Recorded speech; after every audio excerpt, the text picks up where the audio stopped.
Bem-vindos ao podcast mais viajado dessa internet. Mais um episódio e hoje o episódio tá demais. Nem louca nem fraca, só sobrecarregadas. Será que é a gente? Pois é, né? Porque quem nunca sentiu que tá carregando o mundo nas costas? Será que todo mundo já pensou? Será que eu preciso de um remedinho? E para isto, a gente convidou uma pessoa muito especial. Bom, eu sou até suspeita, né? Tá aqui com a gente hoje a doutora Lauren. Ela é médica, psiquiatra, ela é mestre em ciências médicas e, além disso, uma atleta de beach tênis, recém-casada, uma noiva linda, ama sair para jantar muitas vezes na semana e é como a gente, super apreciadora de vinhos. Seja bem-vinda, Lauren. Bem-vinda, É um prazer Lauren. ter você aqui. E vamos começar fazendo um brinde que hoje é patrocinado. Hoje a gente tem um recebido da E Vem de Gringa, que mandou um DV Catena pra gente. Então vamos fazer um brinde às viagens que fazemos com ou sem destino certo. E vamos pegar a nossa mala. Ai, tem que beber. Que delícia, obrigada. Vamos pegar a nossa mala agora e começar a nossa viagem desse podcast de hoje. Doutora Lauren, queria que você falasse um pouco sobre você, além da médica. Então, a médica, a mulher, fala um pouco da sua vida. Bom, primeiramente, queria agradecer o convite da minha amiga Angélica e também de vocês. A Carol também já esteve em um momento muito especial da minha vida, que foi o meu noivado. Sim. Então a gente já se conhece de antes, né? Mas queria muito agradecer mesmo o convite. E vou falar um pouquinho de mim, assim, como médica, como mulher, mais como mulher do que como psiquiatra, de fato.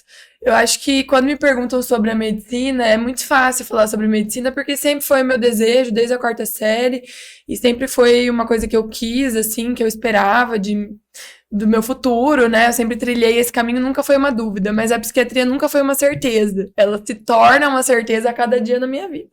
Mas quando eu decidi, acho que foi até uma surpresa para muitos amigos, assim, que estavam ao meu redor, porque meu currículo era todo voltado para cirurgia. Eu tinha todas as ligas de cirurgia e trabalhos em cirurgia, e de repente eu me inscrevi para fazer psiquiatria e passei de primeira, o que para mim foi uma surpresa.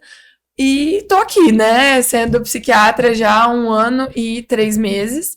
E muito feliz, assim, muito realizada com a minha escolha. Acho que vai muito de encontro com quem eu sou como mulher. Porque quando eu escolhi a psiquiatria, não foi... Como eu falei, né? A medicina foi fácil. A psiquiatria foi uma escolha mais pensada.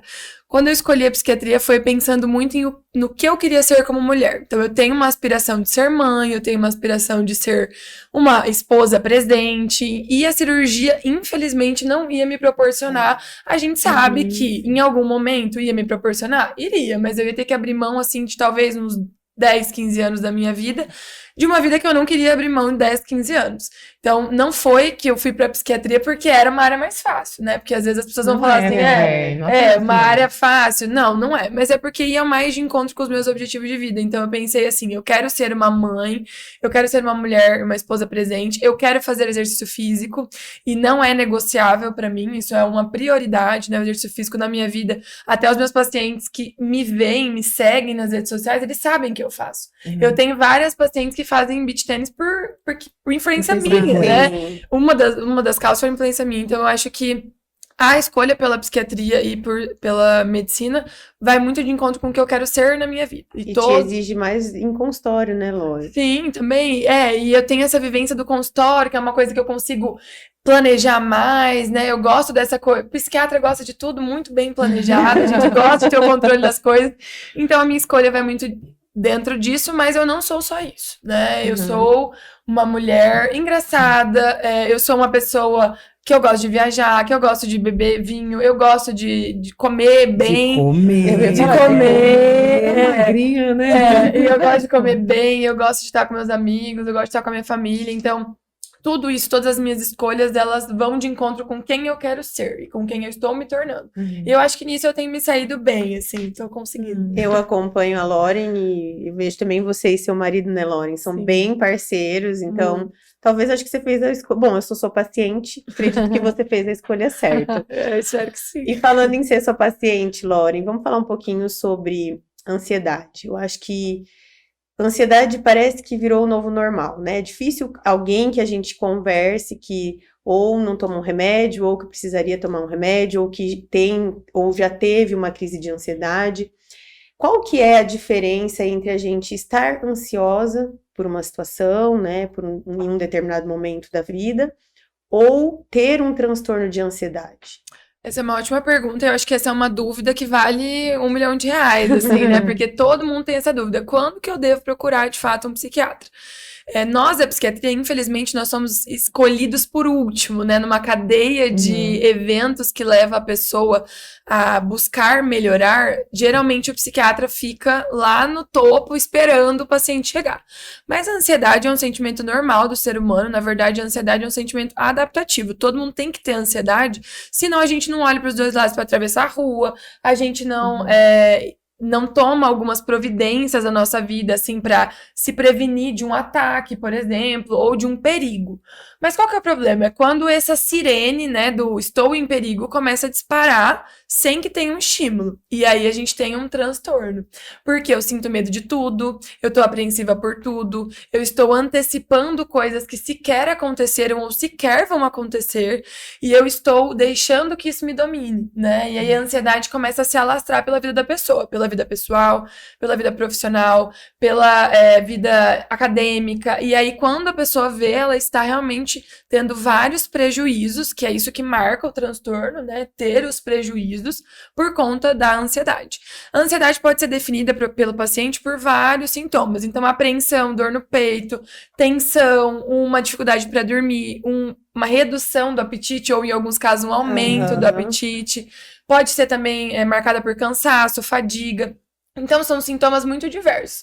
Mas o principal sintoma, assim, é, de fato, essa preocupação excessiva, esse medo excessivo que o paciente tem, associado a uma angústia, né? Uma sensação de que algo não está certo.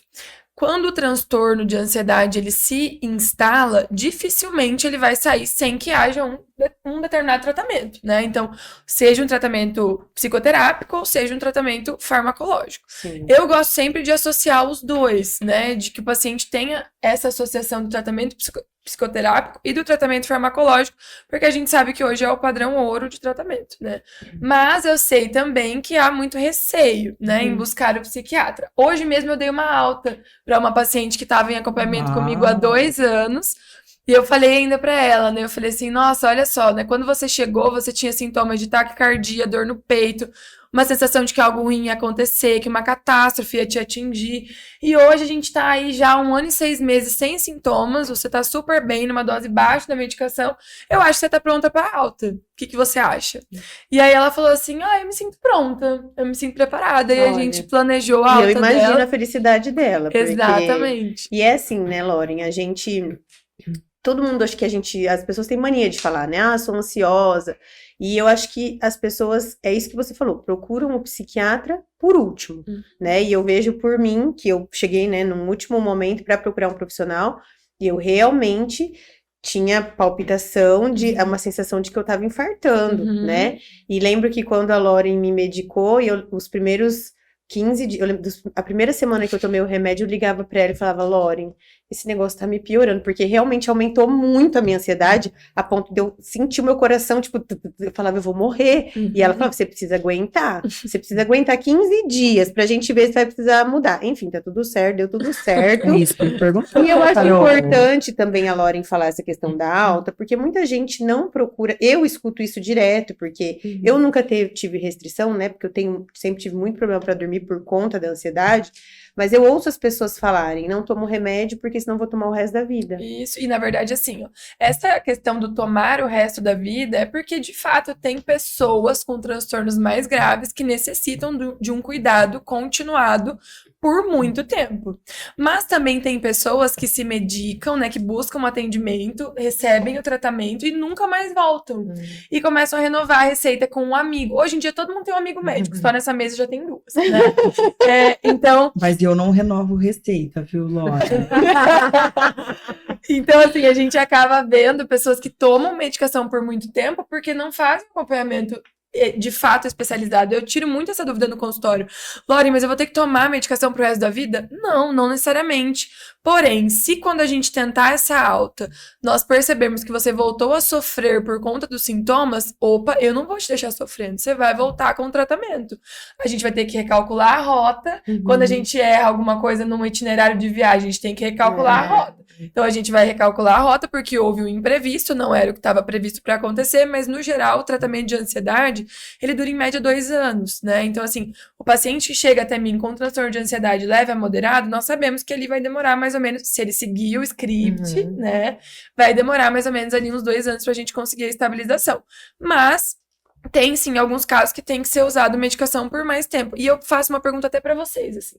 Se eu dissesse pra vocês que eu vou dar uma medicação pra vocês, vou dar aqui essa taça de vinho pra vocês.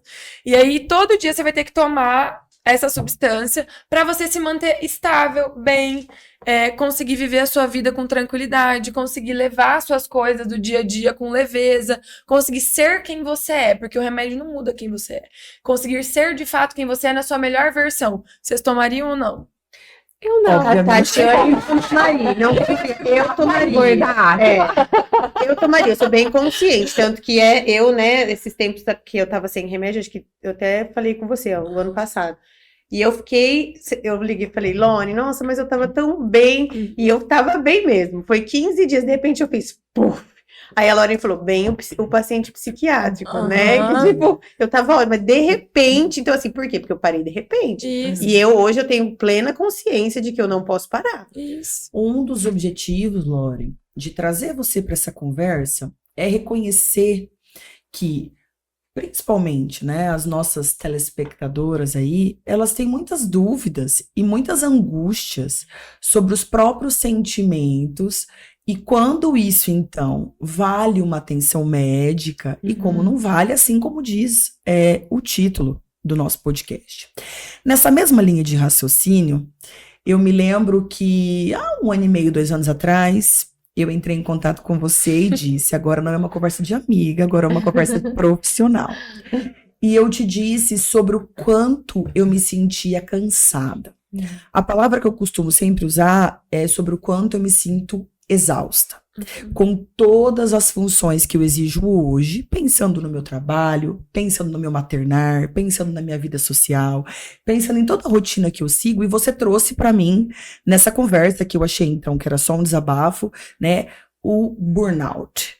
Né? Então eu queria, nessa mesma linha de raciocínio, como a Carol trouxe essa questão da ansiedade, né? Não por acaso essa pergunta veio até mim, mas eu sou uma forte candidata ao burnout, então eu queria que você trouxesse para os nossos seguidores, quando eu entender que eu estou cansada somente, estressada somente, exausta. Eu sei que essa linha é muito tênue, né? Mas sem sombra de dúvida, a informação ela pode agregar. Então, quando eu entender se eu estou num estado de cansaço, de exaustão, ou se eu sou uma candidata, ou eu preciso de uma avaliação médica para investigarmos o burnout. Fala um pouquinho pra gente dos sinais, como isso se dá. Eu vou usar o teu exemplo como pessoa para dizer uma dúvida, para trazer à tona uma dúvida que muitas pessoas têm. Para você ter burnout, você não precisa não gostar do teu trabalho. Na verdade, as pessoas que mais têm burnout são as pessoas que amam o trabalho. Por quê? Dói, né? Dói. Por quê? Porque amar o trabalho não te exime de sentir as coisas ruins que ele pode te trazer. Porque você ama tanto, você se dedica tanto, que você não enxerga. É como um relacionamento que tá furado, né? A gente sabe que amor amor não segura relacionamento. Porque existem outros fatores. E amar o trabalho não segura o trabalho como sendo algo saudável. Mas quando que o burnout realmente se manifesta?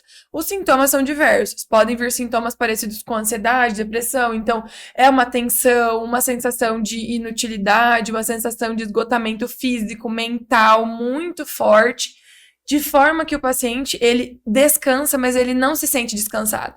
Eu até, na conversa com a Angélica, eu me lembro que a gente falava assim, tá, mas você passou o final de semana, como que tá você pra iniciar a semana? Eu não quero iniciar a semana, eu não tenho vontade. Eu sigo exausta, desmotivada. Eu sigo exausta, exato. E eu sigo querendo evitar o estímulo do trabalho. A mensagem chega pra mim e eu não quero nem abrir. Pode ser uma notícia super boa, pode ser algo revolucionário no meu trabalho, mas eu tenho uma sensação de que é algo ruim e uma sensação de que eu não vou conseguir lidar com aquilo, que eu não quero me expor a esse estímulo. E principalmente uma sensação de que aquela... E é tão interessante estar colocando, porque é uma sensação de que aquela mensagem vai me trazer mais trabalho, Isso. mais função. Uhum. Então a gente até perde um pouco a lógica, né? A racionalidade, porque não, eu não vou abrir. Com certeza é alguém me pedindo alguma coisa, alguém me solicitando alguma coisa, mesmo que, como você colocou perfeitamente, pudesse ser uma notícia incrível. Pudesse, e muitas vezes vocês recebem, né? A gente recebe notícias boas no trabalho,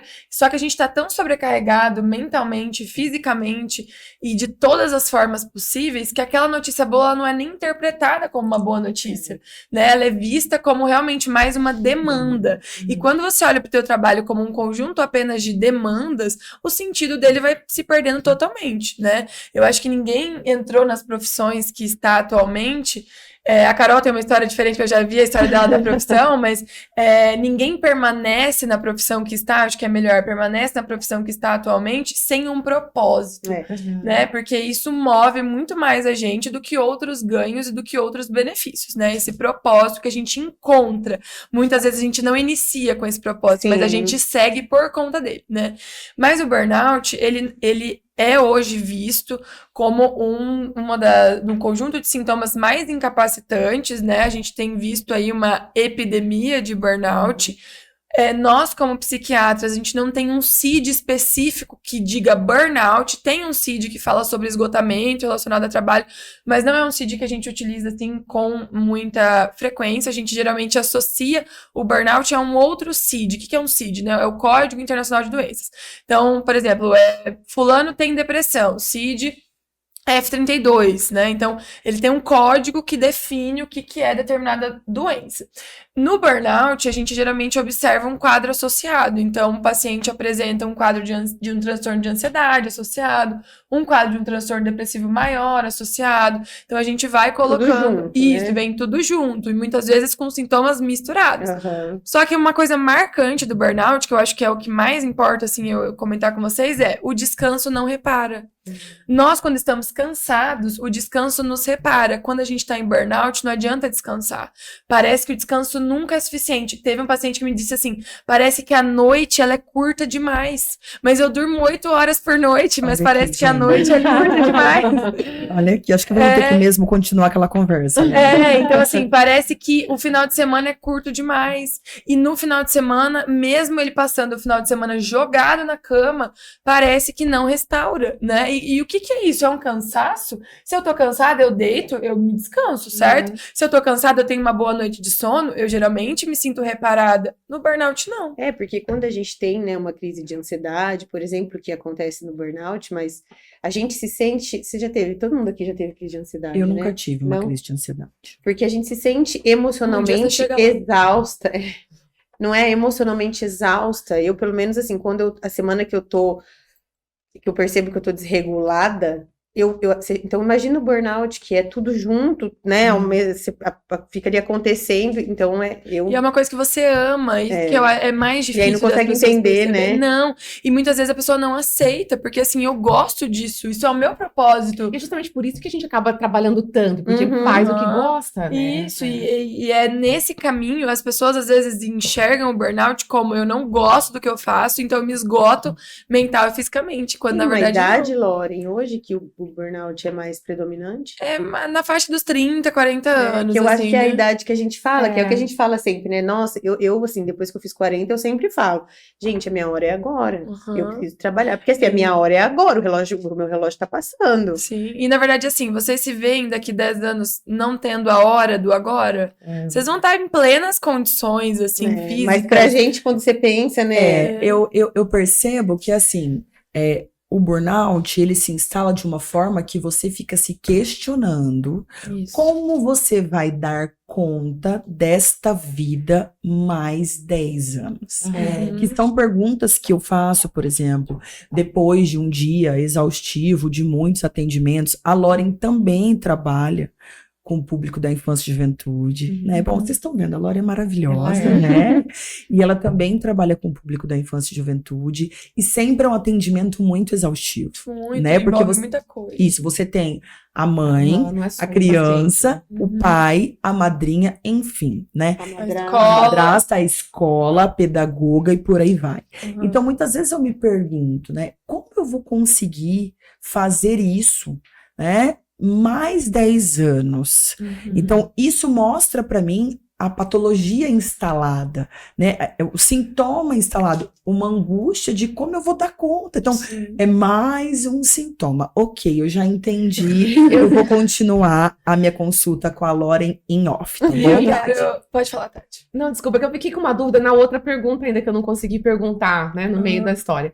Quando você falou de ansiedade, dos sintomas da ansiedade, o síndrome do pânico é uma ansiedade exacerbada? É um grau a mais? Qual a diferença do síndrome do pânico e da ansiedade? Essa é uma ótima pergunta. Inclusive, se tiver algum aluno meu assistindo, aí lá vai uma aula de psicopatologia, né? Mas vamos lá. Existem os transtornos de ansiedade, né? Isso é um grupo de transtornos. Dentro do dos transtornos de ansiedade, nós temos transtorno de ansiedade generalizada, transtorno de ansiedade social, transtorno do pânico. Temos o TEPT, que dá uma desvencilhada ali do transtorno de ansiedade, e temos o transtorno obsessivo-compulsivo. Nas atualizações agora, teve uma modificada, mas eu vou colocar assim para ficar um pouco mais fácil de entender, tá? Não é uma aula total aqui, né, de psicopatologia. O transtorno do pânico, ele é marcado por... O paciente apresenta uma crise de pânico, que é muito semelhante a uma crise de ansiedade, é um momento de intensa tensão, angústia, dor no peito, falta de ar, sensação iminente de morte, um medo iminente de que algo aconteça de muito ruim. A crise de pânico acontece também dessa forma, só que o paciente desenvolve um medo excessivo de ter uma nova crise. Então, ele começa a evitar estímulos, evitar coisas que possam levar ele a ter uma nova crise. Aí a gente tem o transtorno do pânico. Mas dentro do transtorno de ansiedade generalizada, por exemplo, nós podemos ter as crises de ansiedade, que aí são geralmente causadas por um estímulo. Então, briguei com o namorado, tive uma crise de ansiedade. Fui demitida, tive uma crise de ansiedade. Tive uma briga no trânsito, tive uma crise de ansiedade. O transtorno do pânico, a crise de pânico, ela pode vir sem ser convidada. Então, pode não acontecer nada. Sem um Eu estou gatilho. sem gatilho. Eu estou dirigindo, como muitos pacientes me relatam. Eu estava dirigindo na BR, eu tive que parar o carro porque eu achei que eu ia infartar. Então, a crise de pânico, ela acontece sem um gatilho específico. E você acha que essa nova geração, ela tá mais doente? O que você vê mais no consultório? Eu acho que agora a gente tem mais acesso à informação. Nós estamos num podcast 9 horas, não é 9 horas da noite, né?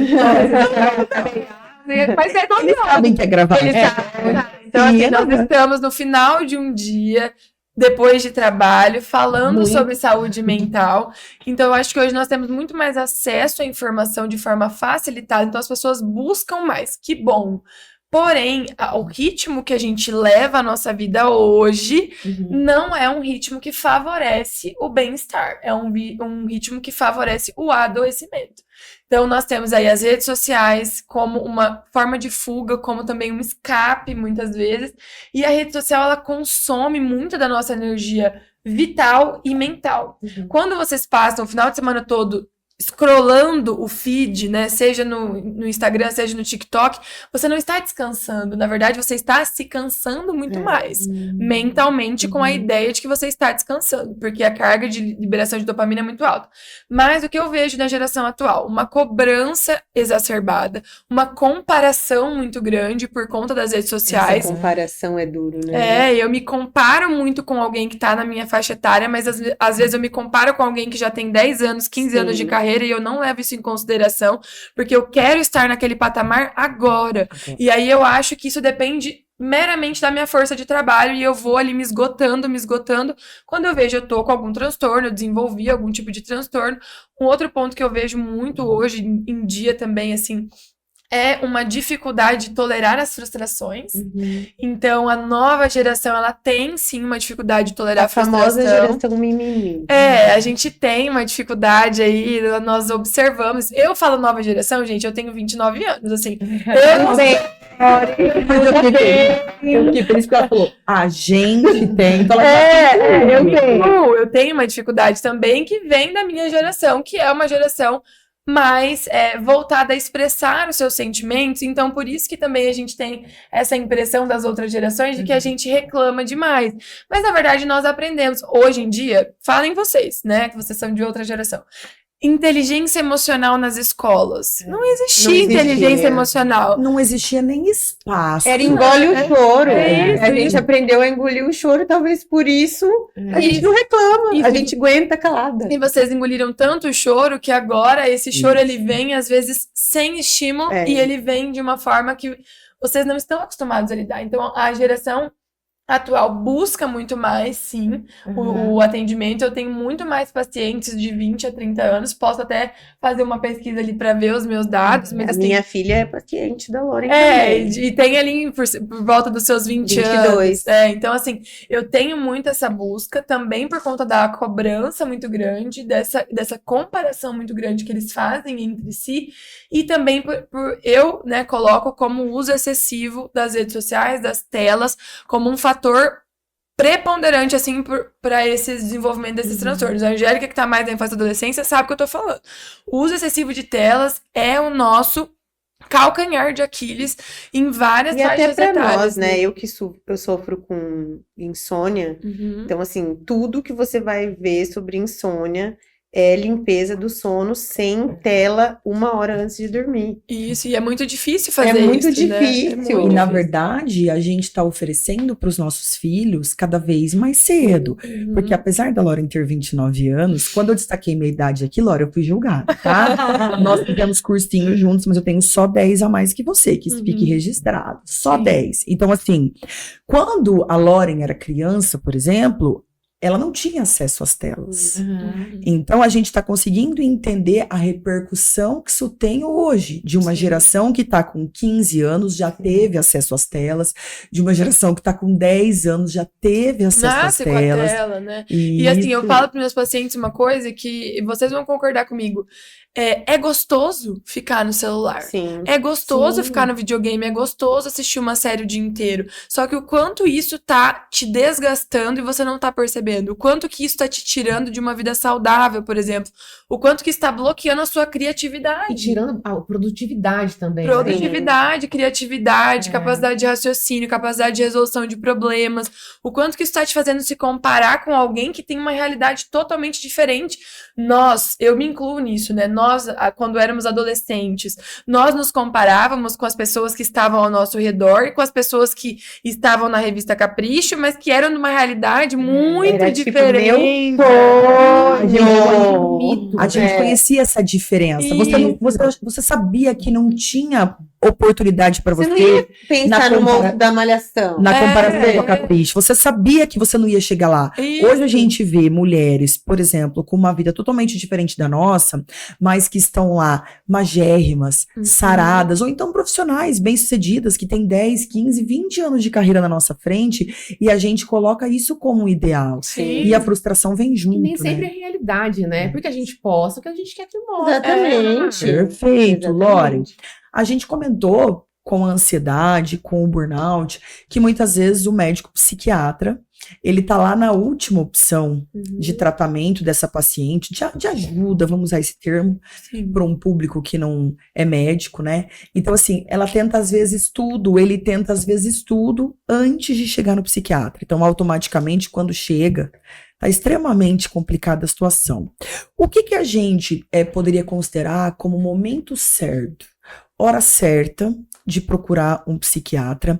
E aí você também já puxa uma sardinha aí pro meu lado, já orienta as mães dessas crianças que assistem também o meu podcast. E o medicamento? Né? Qual é a hora? Ele faz bem, ele faz mal? Fala um pouco desse tabu aí que atrapalha tanto o nosso tratamento. Bom, nós, psiquiatras, nós somos buscados realmente como última opção. Muitos profissionais propagam esse discurso, profissionais da saúde mental, né? Vamos deixar o psiquiatra para a última opção, e aí entra aquela coisa do psiquiatra só prescreve remédios. Mas, gente, não chega para mim um caso simples, chega para mim um caso grave. Se eu não medicar aquele paciente naquele momento, eu estou fazendo ele perder qualidade de vida ainda mais tempo. Então é óbvio que quando chega na gente um caso grave, a gente vai medicar. Então a gente costuma brincar, né, que no psiquiatra não chega os casos leves, já chega o caso com muita carga, com muita dificuldade, com muito sofrimento.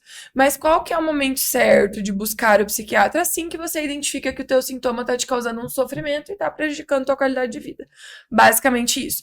Chegando até mim um paciente que identificou que está sofrendo por um sintoma e que está tendo um prejuízo na qualidade de vida, se eu identificar que ele necessita de um tratamento farmacológico, eu vou indicar o tratamento farmacológico, nós vamos discutir sobre essa possibilidade terapêutica. Mas eu também já tive vários pacientes que saíram do meu consultório sem receita, porque nós discutimos, entendemos que a pessoa não fazia uma atividade física, não tinha uma rotina de sono, não fazia higiene do sono, estava usando tela demais, não tinha iniciado uma psicoterapia, por exemplo, e estava aberto a fazer tudo isso. Então eu falei, olha, faz tudo isso e volta daqui a 60 dias, depois da casa arrumada, vamos arrumar a casa, porque o teu sintoma ainda não é tão exacerbado. Vamos arrumar a casa, você volta, eu te reavalio. Se eu observar que a gente pode seguir sem medicação, nós seguimos sem medicação.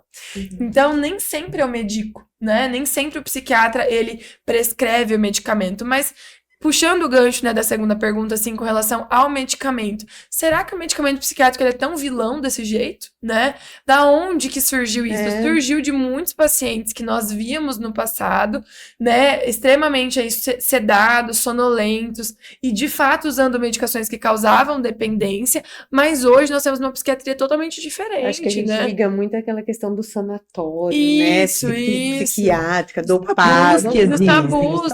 E o do medo, gente, é um medo. As pessoas chegam a psiquiatra com medo. O que ela vai falar? O que eu vou falar pra ela? O que ela vai me passar? Esse remédio vai me causar ganho de peso? Esse remédio vai tirar minha libido? Esse remédio vai me causar uma sedação? Esse remédio vai mudar quem eu sou? E na verdade não. Eu costumo dizer para os pacientes assim, ó. O medicamento, ele é a ponte. Então, você está aqui, o teu objetivo de vida está aqui, tua qualidade de vida está aqui. O medicamento te possibilita chegar até o outro lado com menos sofrimento. E é essa relação que o paciente precisa ter com o médico, né, Lauren? Para você, o que às vezes foi pro seu amigo, não vai ser para você. Isso. E o médico é quem vai poder ajustar qual vai ser o melhor para você. E esse é o problema, muitas vezes, das redes sociais hoje em dia, né? Eu produzo bastante conteúdo no TikTok, tem muitos comentários, eles usam os meus vídeos como fórum de discussão sobre determinados medicamentos. Em uma certa parte eu acho bom, eles se ajudam ali, mas tem muita desinformação e às vezes eu respondo esses comentários que tem desinformação. Por exemplo, medicamentos todos causam dependência. Não, nós sabemos que existem medicamentos que não causam dependência e, na verdade, aí vai uma revelação bombástica. A maioria dos medicamentos psiquiátricos não causam dependência medicamentosa.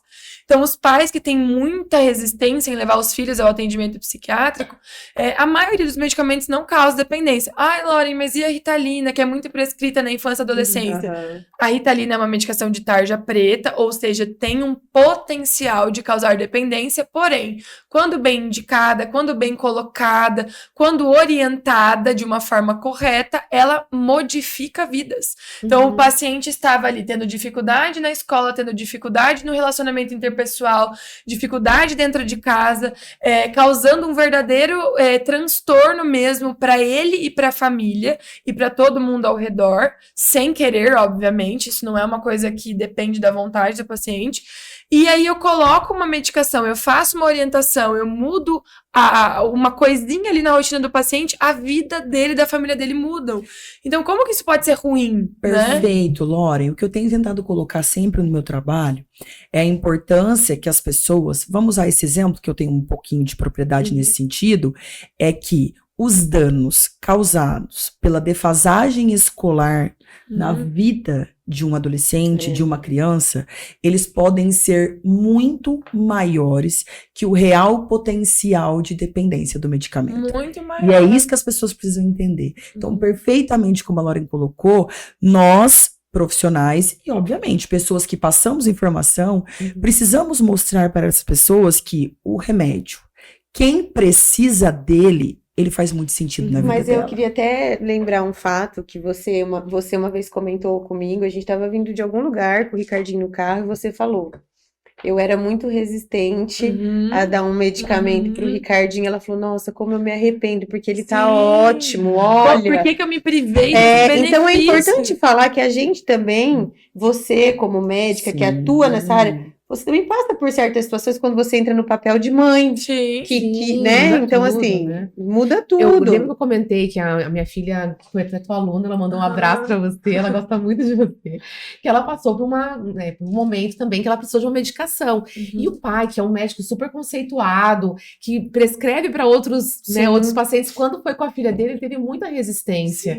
Porque a minha filha, né, vai precisar de uma medicação? É difícil. Será que... E aí a gente também vive num ambiente cristão. Sim. E que a igreja muitas vezes fala, né? É só orar, é falta de Deus, confia que Deus vai te ajudar, tá só triste. E não é uma doença. Sim, é um transtorno. É assim, gente, é como se eu orasse pra Deus me tirar diabetes, pra Deus me tirar a hipertensão, pra Que Deus... pode, ele faz Claro, mas e assim, ele usa os médicos. Exato, e assim, eu também sou cristã, eu também sou católica, vou todos os domingos na missa, já cantei no coral, assim, eu tenho a minha religiosidade, eu converso com os meus pacientes sobre religiosidade, espiritualidade, qualquer que seja, e eu acho que faz muito sentido, é uma forma também de conforto, é uma forma de você entender que cara, tem coisa que a medicina realmente não chega. Tem coisa que é Deus que chega, ou algo superior que chega, né? E aí a gente vê os milagres, a gente vê as coisas que a gente não consegue explicar, por exemplo. E eu acho que isso é super válido, né? Você tem que ter também essa parte espiritual, né? Eu estimulo os meus pacientes a isso. Mas o medicamento tem seu papel, né? O medicamento, ele tem o seu lugar ali dentro daquele transtorno que é tratável, né? Sim. E que precisa de um tratamento. Ô, Lauren, agora falando em terapias complementares, né? Primeiro eu queria te perguntar, você acha que realmente o tratamento psiquiátrico sem terapia, ele não é válido? Ou ele precisa ter esse gancho? Na verdade, assim, eu tenho pacientes que estão só em tratamento psiquiátrico, mas eu não faço apenas... Eu digo para eles o seguinte, não é você pegar o comprimido todos os dias e tomar que vai mudar a sua vida. O comprimido, né, a medicação, assim, ela vai realmente ter um potencial muito maior se você fizer outras coisas. Por exemplo, esportes, né, eu sou uma grande fã, atividade física. Todas nós somos, né, graças a Deus. Ainda bem, atividade física, meditação, yoga, pilates, esportes. Também... Viajar, né? Viagem com as amigas. Viagem com as amigas, momentos de lazer. Uma paciente me trouxe uma pergunta que eu fiz pra ela que ficou ecoando na cabeça dela por vários dias. Que foi assim, eu perguntei pra ela, você tem hobbies? Quais são os seus hobbies? Ela falou, meu hobby é ir na academia. Eu falei, não, ir na academia não é um hobby. Isso é uma atividade física e é quase uma obrigação. Sim. Qual que é teu hobby? E ela não tinha um hobby. E ela se obrigou a ter um hobby pra voltar na próxima consulta e me trazer um hobby. Hobby é algo que eu sempre associo também ao tratamento psiquiátrico e uma coisa que é válida dizer aos meus amigos psicólogos, colegas, que eu trabalho muito junto, é que nós temos que pensar no que é melhor para o nosso paciente. Eu não vou ficar segurando um paciente de ir para terapia porque eu quero que o medicamento faça efeito sozinho, porque eu quero mostrar para ele que o medicamento faz efeito sozinho. Isso para mim não tem sentido nenhum.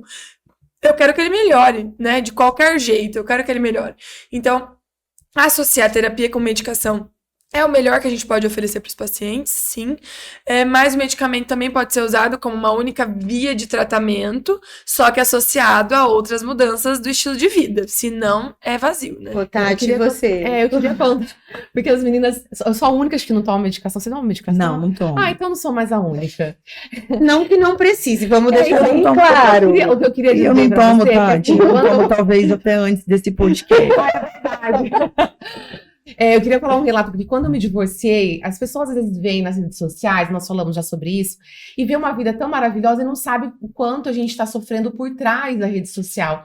E quando eu me divorciei foi muito difícil, e eu não conseguia nem ficar na cidade. Então foi tão complicado, as pessoas me julgaram muito, falaram que eu abandonei meus filhos, mas não sabia qual era o contexto. Eu fui morar em Balneário, é o meu trabalho lá, e fui morar lá, e todo final de semana eu vinha na quinta-feira à noite, pegava o ônibus, passava o final de semana com os meus filhos, domingo à noite eu voltava, mas eu não conseguia ficar aqui. Eu tava num estado de depressão tão grande, aquele momento eu realmente precisaria de uma medicação, mas eu não tinha ninguém nem pra, sabe, ninguém nem sabia o que eu tava passando. Sim, sim. E a vida ali tinha perdido o sentido. E eu tava na terapia. Eu mudei de terapeuta. Assim que eu mudei de terapeuta, meu pai faleceu e eu tive uma doença. Então, durante esse período de luto e de enfermidade, eu tava numa terapia que foi a psicanálise que realmente começou a mudar. E eu acredito que eu me reinventei. Então, a gente falou de terapias complementares. Eu fazia terapia. Naquele momento, eu comecei a viajar muito, né? Mais do que eu já costumava viajar. A ponto de hoje eu viver disso, né? Meu trabalho também, viagem. Mas naquele momento era uma fuga mesmo, era uma terapia complementar, eu viajava sozinha, e eu fui ficando bem. Então eu inventei uma nova vida, e que hoje eu tenho uma vida, eu ganho dinheiro com essa vida que eu inventei. Então, a princípio foi uma coisa calculada. Então, as meninas me ajudaram muito, a gente sempre falou muito sobre isso, né? A gente tinha o nosso grupo, Sim. que após a terapia a gente saía para tomar um vinho, para conversar. Lembro uma vez que eu cheguei, eu desci uma garrafa de DV Catena. Uma caixa. Uma caixa. A gente não tomou toda a caixa. Triste, ela tava triste, Bem tipo, chamada. ó. Você tava no Rio Grande do Sul, Laura. Eu tinha vindo já no ônibus, uma crise de ansiedade, falando com a Gel, né, pelo WhatsApp, e a hora que eu cheguei, eu tinha uma caixa que estava guardada, acho que da formatura da minha filha, tinha sobrado uma caixa no porta-malas, eu desci com aquela caixa, era como se estivesse falando assim, hoje eu posso beber todos os vinhos. Hoje eu vou extravasar. Vou né? extravasar. E a gente conversou aquela noite até tarde. Então, eu usei essas terapias complementares e eu hoje tô bem. Por isso que hoje eu fico assim, por que agora eu vou tomar remédio? Quando eu precisei, Não, mas ninguém assim, eu vou te dar uma colher de chá. Você fez terapia. Eu faço ainda. Faço. Não, você faz ainda. Então, assim, você está em tratamento para saúde mental, né? Eu acho que eu, como psiquiatra, e os meus pacientes sabem disso, quem me conhece sabe disso, eu não pratico uma psiquiatria que medicaliza. Eu pratico uma psiquiatria que trata, Sim. uma psiquiatria que vê o paciente como um todo. Então, se eu achar que naquele momento o paciente precisa de terapia, uma mudança do estilo de vida, uma mudança de vida, eu vou ser a primeira pessoa que vou dizer pra ele, olha, eu acho que medicação agora, no teu caso, não vai nem fazer muita diferença. Vamos mudar outras coisas? Vamos te tratar como você merece, como você tem que ser tratado? E né? eu acho que o divórcio sempre é um fato que traz um estado depressivo, independente da situação, né? Ele traz esse estado depressivo, né? Que eu mesmo procurei um psiquiatra. Também, você não chegou a procurar, mas eu procurei, porque pra mim era insuportável aquela sensação, essa sensação de tipo, não quero sair da cama, não Sim. quero, tipo, eu quero morrer. É um luto, né, gente? É um Perfeito, Loren. Aqui tem a hora que tudo é sério e aqui também tem a hora, né, do divertimento alheio. Você tá convidadíssima, tá certo? E hoje nós vamos estrear o nosso quadro Conselho de Amigas. Então, que fique claro, não precisa ser muito ética nesse momento. É um conselho de sair do meu amiga, né? CRM. Isso, Vai. a pessoa não Skin contratou. médica, agora você Isso. fala. É a hora do vinho. A pessoa não contratou uma psiquiatra, ela solicitou um conselho de amiga. Combinado? É aquele momento que a gente vai abrir o nosso coração e dar palpite na vida alheia, sem muita ciência. E Tá se certo? o conselho não servir, pelo menos, ó, O vinho ajuda o vinho ajuda a O vinho digerir. ajuda a Exatamente. digerir um brinde. É, um Carol, brinde, vamos um lá. brinde. Ajuda a digerir, ajuda a esquecer. Se divertir. E hoje a gente colocou um nome fictício, a gente vai chamar a nossa ouvinte de Esperança Valverde. Tá esperando muito da gente. Então vamos lá. Esperança Valverde mandou pra gente no Instagram. Tatiane colocou em uma fichinha. Eu falei, pode deixar que eu leio no celular. Não, vamos botar nas nossas fichinhas. E ela quer saber qual a nossa opinião, o que ela vai fazer. Vamos lá. Estou desconfiada que o meu marido tá me traindo. Tô igual louca, tentando achar a senha do celular pra ver se eu pego alguma coisa. Ele fala que vai viajar, você tá rindo, né, Francisco? Ele fala que vai viajar pra competir, mas na volta as roupas estão todas limpas. O que eu devo fazer? Eu vou começar. Mas, gente, que estreia bombástica. Eu achei que ela queria um conselho, tipo, qual roupa numa festa. Ela veio falar, onde você está ruim. Vai lá, Carol, começa você enquanto eu me organizo. Gente, eu vou falar uma coisa pra vocês. Eu recebo direto mulheres que falam esse tipo de coisa. Acho que eu tô sendo traída, nananã, ou tô pela milésima vez. E o que eu penso? Vou falar pra você. Você vai fazer alguma coisa? Primeira coisa que eu acho que você tem que pensar é: se você pegar alguma coisa nesse celular, você vai fazer alguma coisa? Se você for, aí tudo bem. Aí você conversa com ele, aí você coloca um detetive. Aí um detetive é bom. Detetive é um detetive. Um bom Vai pegar tudo. Eu concordo com a Você Carol. Eu pediu acho um conselho de amiga, né, querida? Aqui não tem. Manda um direct pra mim que eu te passo detetive. Eu concordo com a Carol, eu fico pensando assim, às vezes a mulher pega o celular, aí ela faz um escândalo, sabe? Às vezes eu vejo na internet, não tem às vezes a mulher falando Muitas vezes. e vai na frente da igreja, Dentro da internet. Né? e vai na frente da igreja e mostra os prints, igual teve esses dias no Instagram. Espera o casamento pra mostrar os prints. E aí depois não faz nada, perdoa o marido. Eu acho feio isso. Então assim, tem que ver, na minha opinião, tá? E é assim, né, Tati? Quer perdoar? Tudo bem. É um problema que eu nada. Mas assim, então não faz escândalo. Não fala pra ninguém, fica quietinho em casa. Agora, dependendo de qual é a qualidade do meu casamento, de como eu quero manter, eu nem olho. Eu não tenho olhado o celular de mais ninguém. Gente, não olho mais nada. Porque pra que vai achar? Ficar só se martirizando ou fazer um escândalo? Eu ficaria quieta. E você, Jean? Bom, eu tô assim, primeiro de tudo, preocupadíssima, Laura. A coisa vinha tão boa, entendeu? É melhor voltar ao quadro da A gente pimenta. vai esperar mais histórias como essa. Eu sou muito racional, tá? Não quer dizer que eu não vou chorar, me descabelar com vocês. Ok, com vocês eu vou, obviamente, vou ligar pra todo mundo, vou contar pra todos os meus amigos, só que eu já enquadrava ele assim na lata. Vamos lá, você tá viajando para competir, mas as suas roupas estão limpas? Você não ia perguntar celular, então, você ia perguntar pra ele. Porque ela já tá num grau de desconfiança que ela tem provas físicas. Eu não sei exatamente o que ele compete, não fala. Eu não pra sei, mim. gente. Ela mandou, mas eu não sigo ela de volta. Então, assim, eu não sei o que ele compete, mas na verdade, assim, talvez ela já tenha as respostas que ela tá Porque, na procurando. verdade, gente, vocês querem mandar a história, eu não vou perguntar pra vocês, tá? Sim. Eu não vou E ficar... também estraga a nossa. estraga. Então, eu, Angélica, tá? Teria todo um sofrimento anterior, enquanto eu tô vendo os sinais ali do caos. Só que no primeiro momento que eu tenho uma prova, vamos dizer assim, tão concreta como um marido que vai viajar para competir, isso significa que as roupas estariam sujas, e ele volta com as roupas limpas? Vai saber se o rapaz também é um rapaz bonito, Angélica, né? eu tô calma. O que vocês acham que eu ia fazer na primeira volta da mala limpa, hoje em dia? Gente, olha, a mala limpa, eu ia falar, queridão, qual é a sua? Conselho um pouco mais sensato. Eu vim pensando numa pergunta relacionada a relacionamentos, porque eu recebo também muitas pessoas, assim como a Carol recebe na advocacia, eu recebo muito no consultório pessoas em dilemas em relação ao relacionamento. Eu acho que, primeiro, ser honesta consigo mesma e com a pessoa que você está se relacionando é o primeiro passo para manter um relacionamento. Então, eu confrontaria mesmo como, olha, eu tô observando que tem uma coisa aqui que não tá fechando. É o que eu tô pensando ou não? Ele vai negar, né, gente? Não, ele vai negar, ok, mas assim, ó, isso, e aí depende da reação também, você já a tem gente mais vai saber. uma prova, exato. E eu digo sempre o seguinte, a Carol falou assim, tudo bem perdoar.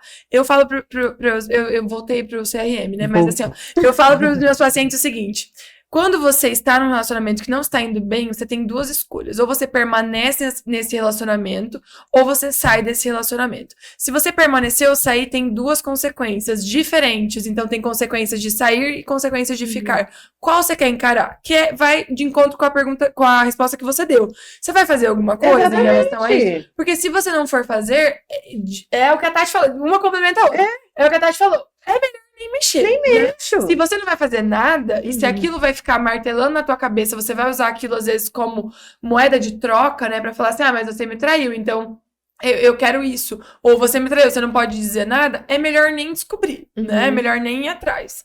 Mas eu, racionalmente, Loren mulher, confrontaria. Porque eu não ia aguentar viver com eu também imagina. essa dúvida, não. Não, eu não estou falando que eu faria uma coisa dessa, assim, tipo, pode me trair à vontade. Não é esse o meu conselho. Mas é justamente isso. Eu acho que as pessoas hoje, elas fazem tanto alarde, mas tem que depois... estar certo do que quer, né? Tem que estar certo do que quer. Então, qual é o grau? E eu também acho, assim, de verdade, se eu fui traída, eu nunca soube de um relacionamento, né? No namoro, ou mesmo no casamento. Tá bom, Tatiane? Mas eu acredito que a gente sempre sabe. Eu acho que a gente sempre sabe. A gente sabe. A gente não tem quem é. Você bate o olho e você fala. Exatamente. Então a gente não precisa procurar no celular, a gente não precisa de provas. Por isso que eu acho, vai olhar o celular, esteja certo do que quer fazer. E esteja preparada para a consequência. para a consequência. Porque, assim, lidar com a consequência de encontrar algo ruim no celular do teu marido, do teu companheiro, aí você pode vir até mim no consultório. Lori, vamos dar um remedinho. Minha memória. Gatilhos. Já vem vários gatilhos. Gente, nós vamos ter pimenta hoje, mas eu queria fazer. A pimenta que eu tinha preparado, que eu não fiz hoje, era assim: quem é mais propensa a? Então, eu vou fazer vou fazer uma perguntinha, cada um faz uma perguntinha de quem é mais propensa a. Por exemplo, eu vou dar só pra fazer um exemplo, tá? Quem é mais propensa a fazer um escândalo descobrindo? Aí, a gente, uma ponta pra quem acha que é mais propensa. Eu não conheço a Loren, então eu acho que ela vai ficar de fora, né? Também não, vocês não A conhecem. Angélica me conhece, ela é a única que conhece. Mas a Loren é brava. Então, cada um faz uma, quem é mais propensa. Tati, eu vou pedir uma licença, tá? Porque também, assim, ó, a Loren, ela deu um show aqui hoje de Nossa, medicina. foi maravilhoso. Foi maravilhoso. Só que eu também não acho justo, entendeu? Que nem um lado escuro dela A gente vai saber. venha pra esse palco. Então eu vou contar um segredo que não vai mais ser segredo. E na verdade, né, a Loren tá casada maravilhosamente com o Gustavo, Muito só que bem, não garota. achem Que eu fui assim sempre. isso, que ela foi assim sempre e que ela não teve também seus perrengues. Muitos. A Loren viveu muitos perrengues emocionais, o que eu acho super justo. Tu também. Você não, sim. também, a Loren. Amiga, não é segredo pra ninguém. Eu sofri para um. Então, tá caramba. tão organizada com 29 anos, Não, mas poxa. eu Mas tive relacionamento? Sim. Tive um término muito difícil, assim. Eu era muito jovem, imatura, amor da vida, que não era, né, obviamente, mas assim, que naquele momento eu achava que era. A Angélica já era minha amiga, porque assim, gente, a Angélica me conhece desde os 15 anos, tá tudo bom? Ela me conhece há 14 anos, então assim, é uma vida praticamente, né? Eu acho que Peraí, vocês sabem que a Loren foi no meu casamento? Eu sei. Você A Loren contou. foi no meu casamento. Nós nos encontrávamos em Itapema e a Angélica tava super jovem, casada, assim, e eu, uma adolescente, né? Mas assim, eu sofri muito, foi muito difícil. Foi a primeira vez que eu fui ao psiquiatra, inclusive. Eu também já fui paciente da psiquiatria porque eu tive uma crise de ansiedade. Coitado do meu pai, ele me levou ao pronto-socorro do Santa Rita. Na época era Santa Rita. Ele me levou ao pronto-socorro cardiológico do Santa Rita achando que eu estava infartando com 17 anos. Atleta de handball, fazia academia, achou que eu estava infartando, porque eu achei que eu estava infartando, porque eu tinha terminado um relacionamento e a pessoa não queria voltar comigo. Então Era amor, gente. Era amor, exato, era dor de amor. Toda, né? Iludida. Já diz Jorge Mateus, o peito tá doendo, tomara que seja infarto. Então, assim, eu achei que era um infarto, mas não era dor de amor. Então, eu também passei. Eu não sou essa pessoa organizada hoje há muito. Já faz um tempo, mas assim. É o que fez você ser organizada. Então tá, então você aponta pra ela se for o caso, tá? Quem é mais propensa a chorar no rolê? Por causa de dor de amor? Chorar na frente de todo mundo. Ah, eu já Você também? Eu também. Eu não choro, Amiga, né? eu choro. Eu chorava, não choro mais, porque eu tô Mudou tomando esse ano. esse Filho, tem ela me tirou. Mas eu chorava. Tá, faz uma sua. Quem é mais propensa a postar o barraco na internet? Na hora, filmar? A gente falou, por exemplo, de que as traições vieram até para redes Eu acho que sociais. eu não juntaria provas contra ela. porque ela é Gente, advogada. eu não postei mais coisa na internet, porque eu queria ter postado. Mas Foi muito direta, né? contida, assim. É. E ela tá muito contida. Ultimamente eu não tô, Angélica. Porque assim, Só pra ó. contar, faz 3 anos que eu separei. Porque Vamos falar assim, do ó. último ano. Eu não vejo você postando o barraco. Nem direto eu posto Eu mais acho que agora. Não, você mas não postaria. Você já postou alguma indireta, Já mas postei lá na época que eu era besta. adolescente. Ficou magoada. Porém, ela tem os melhores amigos que ela posta barraco. Só que fofocar. Os meus melhores amigos eu uso como desabafo, assim, um momento de Perfeito. desabafo. Nossa, acho maravilhoso. Ai, lógico que é. Tem que ser, ainda mais assim, quando a gente tem um monte de seguidor, como que você vai postar ali? Não tem como. Eu era meio inocente nessa parte, Mas naquela uma coisa época. que eu e a Gel também possamos nos queimar, amiga. Vai. Não, eu não quero. Eu quero só difamar a Lore. Mentira, ela é maravilhosa. Ela é ser humano, ela é mulher. Eu Gente, quis trair. eu não consigo, não sei o que eu vou falar Faz, pra Lore, você. Vou falar um, então. Quem Vai é pensar. mais propensa a ser presa? Eu acho que eu sou. Eu gostei. A Gel também, porque a Gel ela não tem No tempo caso, de- a Angélica quase foi presa uma vez, eu fui advogada, né? De Natal, eu fui pra delegacia, tá? Angélica, porque a Angélica. Eu acho que é a Angélica. Eu Eu vou falar a acho. verdade, eu não responderia mas esses fatos são reais, eu não tenho como contestar. Eu acho que a Tati, eu vou organizar a resposta, tá? Eu acho que a Tati, ela é muito intensa, muito impulsiva. Eu poderia matar. E Depois eu ia arrepender. um passarinho, né, Tati?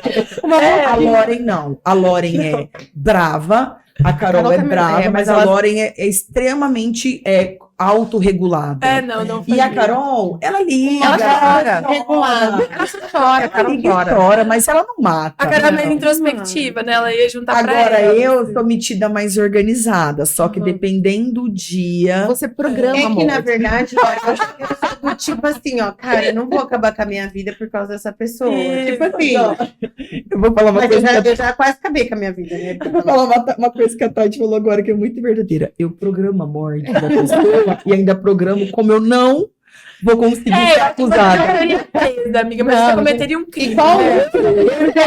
é com a arma na mão. Você cometeria um crime, mas você não seria presa. Gente, lá. quem é mais propenso, eu pensei numa coisa assim. Quem é mais propenso a arrumar o amor da vida do outro lado do mundo? Que viagem, né? Amiga, e se apaixona. próximo episódio eu vou contar. Episódio. Não, sou muito No próximo episódio, assista, eu vou contar a história do meu amor do Do outro lado do mundo. Problemas, assim, em relação aonde ele mora. Meu problema atual é a localização geográfica. Tem que estar perto. Chega de amor Exatamente. Eu distante. também não. Eu não. Eu tô verdade, taurina, assim, não o meu, consigo. meu único problema agora é, tipo, não ter um alvo. Maringá. Não é só o seu problema, viu? Seja honesta, né? Tá, vamos pôr vinho pra mim, Conselho eu não tenho mais. Nós precisamos Se terminar, você Carolina. conselho, pode ir colocando vinho enquanto eu vou falando. Conselho dado, então, vinho tomado. Se você também quer que o seu caso seja lido aqui, o próximo episódio já está escolhido, mas mande pra gente ou um relato do seu caso, ou mesmo uma dúvida, uma opinião que você queira da gente. Pode mandar qualquer um dos directs da gente, ou mesmo do @ entre viagens e vinhos. Perfeito, Tati. Apesar de toda essa descontração deliciosa que nós vivemos aqui, o que a gente quis trazer hoje, Lore, que saúde mental é um cuidado diário. É um assunto sério, tem a ver com o corpo, tem a ver com a mente. E também tem a ver com as amigas, né? Como o intuito do nosso podcast, que isso também se torne uma possibilidade de hobby, talvez. Não é verdade? Nós queremos que as pessoas entendam que elas não precisam dar conta de tudo sozinha, como erroneamente, talvez algumas vezes na vida, nós mesmos fizemos. Então, assim, gente, tem terapia, tem médico, tem a gente aqui às quartas-feiras, e a nossa intenção é descomplicar tudo isso com vocês. Doutora Lauren, você quer falar alguma coisa? Eu queria pedir pro pessoal seguir a gente no nosso canal. Ativa o sininho, deixa seu like, encaminha esse podcast para outras amigas, até quem, né, você acha que precisa de um conselho de uma psiquiatra ou entender algumas coisas. Siga os nossos Instagrams que estão aqui embaixo e siga também a doutora Lauren, @dr, né? Doutora Lauren. Doutora.Lauren Facim. Tá aqui embaixo também, o Chico vai deixar aqui embaixo para ela. No TikTok, no Instagram, mais alguma outra rede social? Não, só apenas essa. Quer deixar uma mensagem antes da gente encerrar? Eu acho que assim, saúde mental a gente não vê só dentro do consultório psiquiátrico, a gente vê na nossa vida como um todo. Não tem como ter saúde mental só dentro de um consultório. Nós precisamos construir isso dia a dia. Senão é tudo meio vazio, é tudo perdido. Não adianta tomar um medicamento e achar que o medicamento vai ser a salvação de todos os seus problemas. Porque o medicamento é uma parte, o todo é a gente que constrói, né? Então não adianta só tomar a medicação também. Eu quero deixar claro que nós, da psiquiatria, eu posso falar por mim, não priorizamos a medicação como única coisa, mas como parte de um todo, né? Doutora Lauren, a gente queria te agradecer por estar aqui com a gente. Foi um prazer e acho que a gente ficaria aqui mais horas falando sobre tudo isso. Mas a gente espera vocês no próximo episódio com mais conversas sinceras e mais vinhos. E um brinde, então. Mais um brinde. As viagens que fazemos com o destino certo.